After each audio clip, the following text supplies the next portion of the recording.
All right, Charles Moscowitz here. Thanks for joining me, everyone. The usual time is Monday through Friday, 12 noon. I go live and I take calls, but right now I'm doing a little extra edition, as it were. Ari Hoffman's here, and Ari is a reporter with the Seattle, what paper, Ari? Oh, it's called the Post Millennial. It's out of Canada. Out of Canada, okay. And you've got some very interesting information here. California Congresswoman Sarah Jacobs, while appearing on with Brian Stelter of MSNBC, and she's a sitting Congresswoman. We should note this isn't just a commentary. She is calling for America to have a truth commission, which to me sounds like something that happened after apartheid in South Africa, where they had a truth and reconciliation commission, almost as bad. I'm not comparing, but it almost reminds me a little bit of the Nuremberg tribunals after World War II. I'm not saying it's that bad, but perhaps the spirit might be the same. What say you, Ari? Well, given the apartheid comparison, when she actually announced the thing, she compared it to South Africa. So you don't have to apologize for saying that. That's literally what she said. Nobody knew who Sarah Jacobs was before this, except for the people maybe in her district, some of them who voted for her. I think this is actually more of an attempt for her to get recognition, because all that politicians seem to do these days is tweet and pass massive spending bills. And that goes for both sides of the aisle. So this is really about getting exposure. The good news is, because she wants this truth commission, we know that commissions and committees in Washington, D.C. usually accomplish nothing. So that's the fastest way for something to end, is to assign it to that. But I have a feeling that what this is really about is silencing anybody who doesn't disagree with them. This is about thinking about bringing back the fairness doctrine. And given that Rush Limbaugh passed away this week, and he was only able to be on air after something like that was repealed by President Ronald Reagan, that's what they're trying to do, is bring back something like that to try and silence anybody, any form of dissent. Oh, that's very interesting. Yes, the fairness doctrine basically means that every time you make a conservative, or for that matter, a liberal comment, technically you're supposed to have someone come up with equal time to counter that, and it's a complete government involvement in speech. But I think that what Jacobs also is doing here, as you say, she wants to get some publicity, is she's sending out a huge smoke signal to the Trump haters. This is just an attempt, because everybody knows she's talking about going after Trump supporters and President Trump. It reminds me of, in my own state of Massachusetts, right after the 2016 election, we had our Attorney General, Maura Healey, create a hotline to people to drop a dime on Trump supporters. And back then, I mean, even the liberals were outraged. It was so horrendous that she pulled it down after about a week. But I think if they did that now, that may not be pulled down so quickly. Well, I'll say in Washington State, they actually started doxing people's addresses. There was an interactive map that somebody made, which had where Trump supporters lived. That thing's still up. That thing wasn't taken down. There was no outrage in Washington State about something like that, except for people on the right. There was a man I know, he actually passed away recently, very sick, elderly man. He gave Donald Trump $25, and they doxed his address. 70-something-year-old man. I mean, this is how sick these people really are, because it's about silencing the opposition, about scaring the opposition. And that's a really scary thing for a lot of people. They don't want to be in the spotlight, which is why a lot of people don't get into politics. They scare off a lot of the good people who could make a real difference.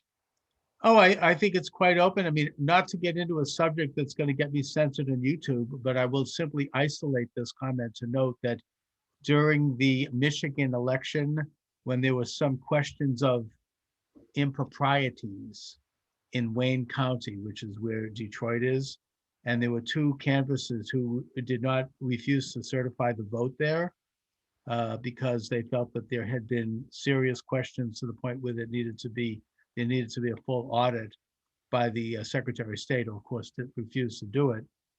But because they refused to certify the vote, they both had to go into hiding.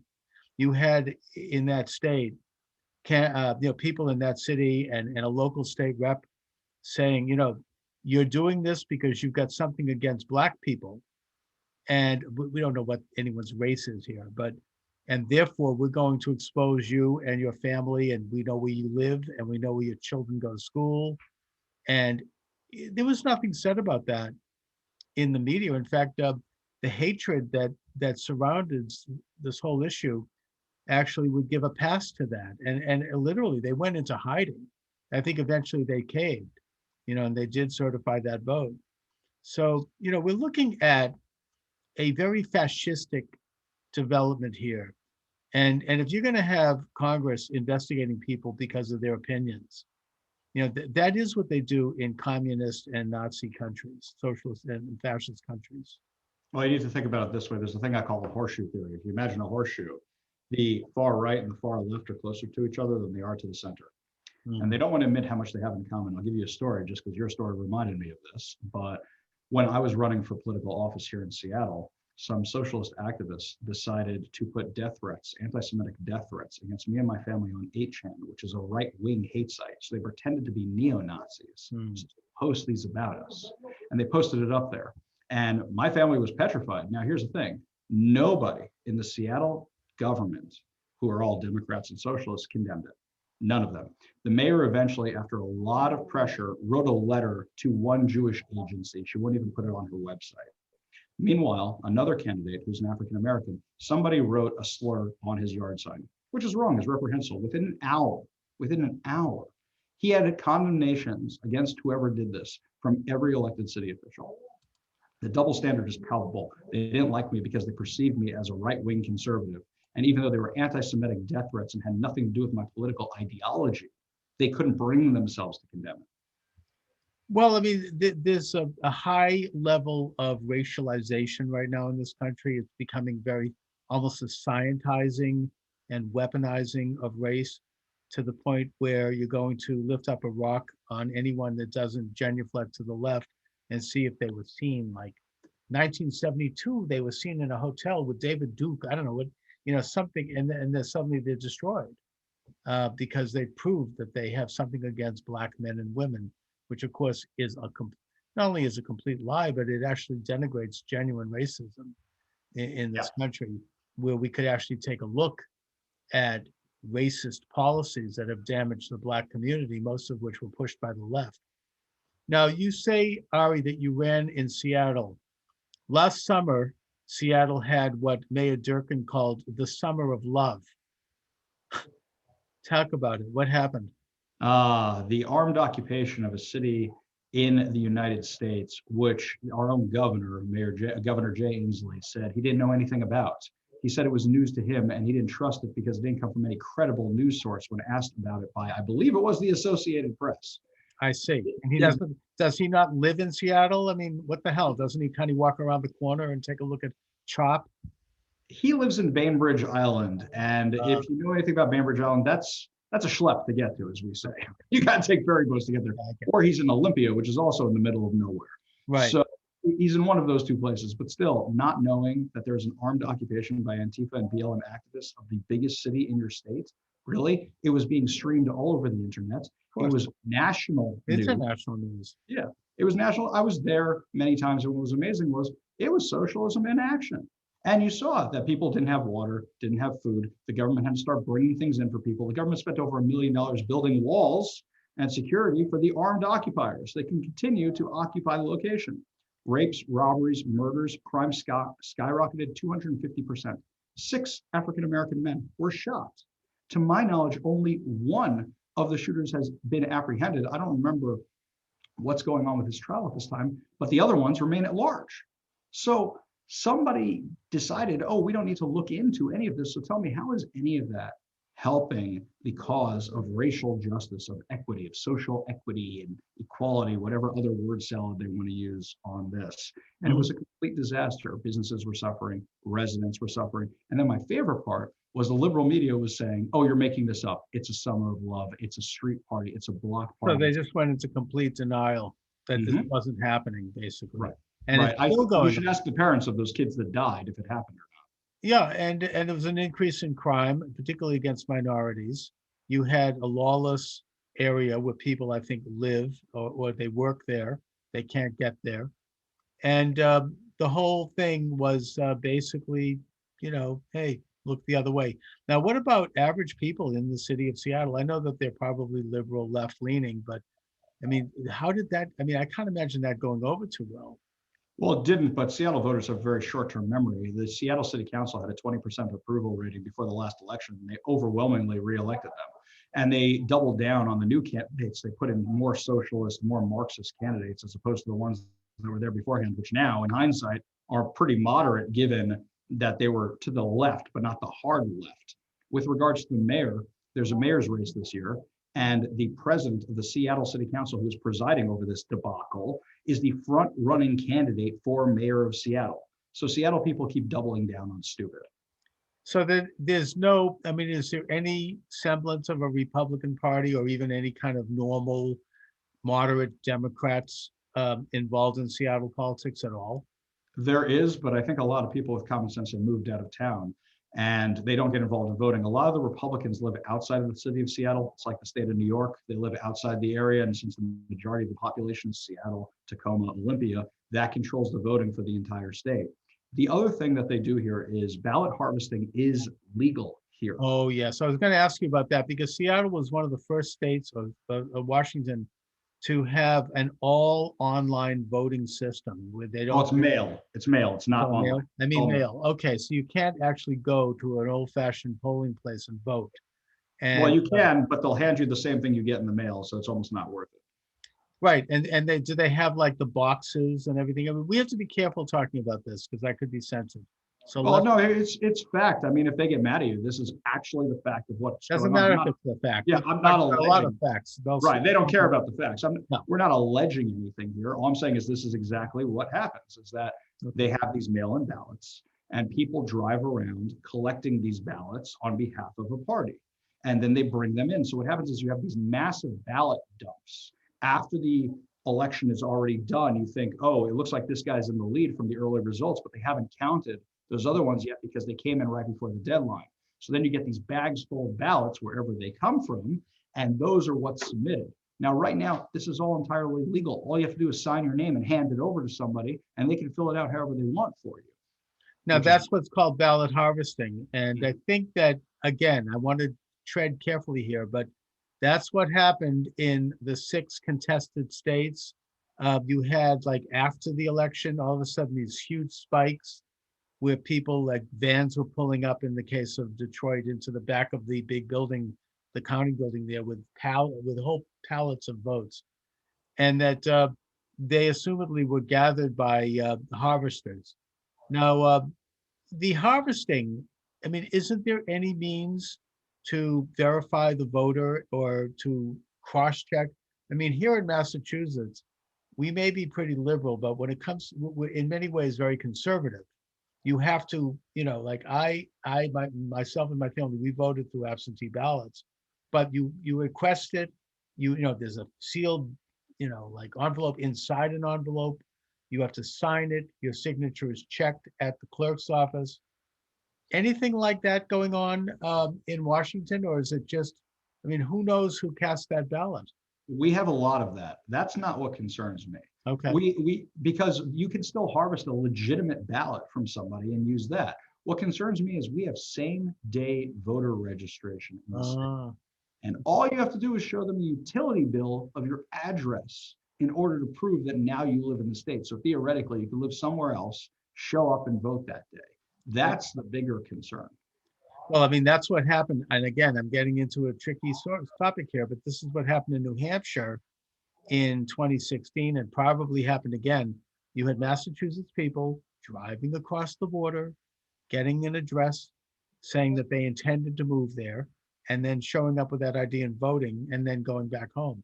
I mean, we're talking many thousands of votes in a very small state. So, the other thing is that the ballots are handled by the harvester. I mean, they can't open it. They can't see who the vote is for, can they? Well, I mean, they have a list, and don't forget their voting database is very detailed. They know who voted for what. It's all open records here. So they know whose houses to go to, and they know ages of people, and they know all the data, and they know whose houses to go to and who to get the ballots from to make sure those people vote. And so they only know that by party, though, right? They don't know it by actual vote. Well, now they put a new thing on this year that was pretty controversial. That for the primary election, you had to declare a party in your ballot, and that upset a lot of people. If you didn't declare a party, you couldn't vote in the primary. Whatever happened to the silence of the voting booth? I mean, this was a progressive idea that we struggled over for like a century to get that in this country. I mean, back in the early days when you went to vote, you did it right out in the open by raising your hand, and there was terrible violence. In fact, James Fenimore Cooper, the author of the Last of the Mohicans, his father was killed while he was voting for a candidate that was not popular in New York. Somebody came up from behind him and hit him over the head with a bat. I mean, so, I'm just saying that the idea of the secret ballot is something that is, in the real sense, a progressive idea. It was viewed as a progressive idea, and now they're whittling away at that. Now you have to. I understand for example, in Georgia, you actually have to identify your race on the ballot. I mean, this is like, really, back to a very draconian system. And in Seattle and Washington, you're actually forfeiting some of your right to medical care / insurance if you own a gun. This is the crazy stuff they're trying to pass around here. And now they're talking about other kinds of gun legislation to try and remove firearms. We're an open carry state, and we have some ridiculous gun control laws that are passing now. And I'm not even much of a gun guy, but just when you start saying, oh, we're taking away your rights, that's when I start going, why? What's the problem? Well, that's now going to there's already a bill before Congress that will make it so that you have to have a psychiatric evaluation before you buy a gun. Now, maybe that sounds reasonable on the surface, but I mean, somebody could decide that a Trump supporter is not psychologically fit. It's like, it's very subjective. Now, the other factor that occurred around that time was, and this happened in Massachusetts also, that due to the COVID-19 emergency, there was a papering of the House with unsolicited ballots. The Massachusetts government did this. They sent out millions, assumedly, I don't know, at least 1 million unsolicited ballots to go to whoever. I mean, they could have gone to vacant buildings. I mean, it's just papering the House. I don't know if they did that in Washington, but they certainly did do it in Pennsylvania and in Georgia. We've been all mail for years, so that's something that's kind of baked into the cake already. We know that's going to happen. Any registered voter gets one. Like I said, I'm more concerned about the people who show up that day and they want to vote. Right, which of course, we've talked about. So now we have this so-called Truth and Reconciliation Commission proposal in Congress. You can say you don't think it's going to go anywhere, but who would have thought a lot of things wouldn't happen that have happened? I mean, this isn't something that should be taken lightly by anybody who's concerned with freedom in this country, including liberals. Do we want to have, this is, they're basically saying that anybody that doesn't genuflect to their point of view is involved with a conspiracy, is involved with an insurrection or a criminal activity. Exactly right. And while I'm saying I'm a little bit in jest, that's not going to go anywhere. I think the amount of attention we're giving it might actually force it to go somewhere. The Democrats are going to look at this and go, well, they're fighting back against us. Is this worth the fight? Is this the fight we want to have, given how much this is being covered in conservative media right now? And sometimes we make the mistake of highlighting something that maybe we shouldn't. Maybe if we gave this no oxygen, it wouldn't go anywhere, but it's too late for that. Think about AOC. AOC was elected by 8,000 people in New York. 8,000 people in New York put her over the edge. And now she's one of the biggest names in Congress because we can't shut up about her. Same thing with Ilhan Omar, Rashid Tlaib. That's on us. And the same thing, the Democrats made the exact same mistake with Marjorie Taylor Greene. They elevated her profile with all this insanity. Now, I'm Jewish and I don't know anything about the Jewish space lasers. But at the same time, they elevated her profile so much that now she's a name, even if they removed her from committees. Right. And I think, just to say, AOC, I don't think she's a particularly good face for them. She's really kind of dumb. And she made a comment about creating a ministry of truth, she referred to. That comes right out of George Orwell's 1984. That's exactly what he's talked about, the ministry of truth.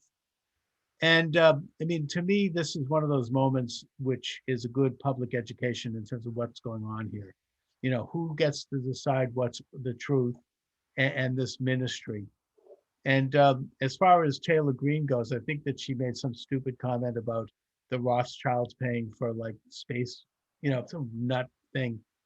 But I think that's pretty harmless when you hold that up next to Ilhan Omar, who has talked about Jews having a dual loyalty and, real crap, real anti-Semitic garbage. And people like AOC not saying anything about that, ignoring that. That to me, if they want to talk anti-Semitism, let's take a look. I mean, that it's like a double standard. Yep, absolutely. So anyhow, what are you working on now, Ari?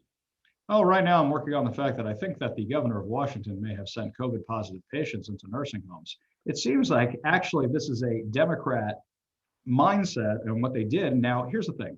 If they were smart, they would say the CDC had the exact same guidelines. That's what they were telling us to do at that time, but they're not. Were they though? Yeah, they actually were. I pulled up the CDC guidelines. At that time, they were saying if you can guarantee that they're safe and they're separate and things like that, it's okay to do this. They were saying that. But meanwhile, that's not what anybody's talking about. Instead, they're trying to hide it. If they just turned around and said that, they go, oh, blame the CDC, deflect some blame. But why aren't they doing that? That's my question. My question is, why aren't they doing it that way? Instead, they're taking the heat and then they're lying about the numbers. Washington State dashboard doesn't even have the numbers. So this is beginning to sound a lot like New York, and Governor Jay Inslee loves to copy his homework from other state governors, especially Gavin Newsom. Well, in New York, it's becoming a bigger scandal now that Cuomo is being investigated by the FBI, and that he went against federal guidelines when he put COVID-19 active people in nursing homes, and then he covered up the numbers of deaths that caused. I mean, a high school person, a kid could tell you, you don't put someone with COVID-19 in a nursing home. I mean, the stupidity of that and the venality of it. And this was at a time when President Trump sent up the naval hospital ship, which sat in New York Harbor empty for almost a month. I mean, we're talking, I don't know, like 10,000 beds. They could have easily put either the COVID-19 people or the non-COVID-19 hospital residents in that ship. Didn't do it. And to me, I don't think he's going to get away with it. I mean, certainly his career is dead now. He's one of the leading luminaries of the Democrats, constantly mentioned as a presidential person. And I hope that, you seem to say that it's expanding. I know that there's questions about that in Pennsylvania, but now you're saying it's in Washington too. So that's interesting. Yeah, I think you're going to find it's in every blue state. I think that's where you're going to find.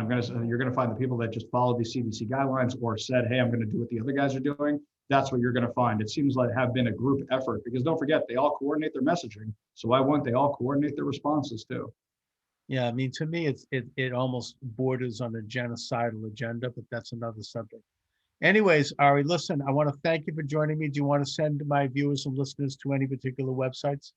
Oh, sure. They can check out all my articles on thepostmillennial.com. You can find all the fun stuff there. All right, cool. Let's do it again soon. Excellent.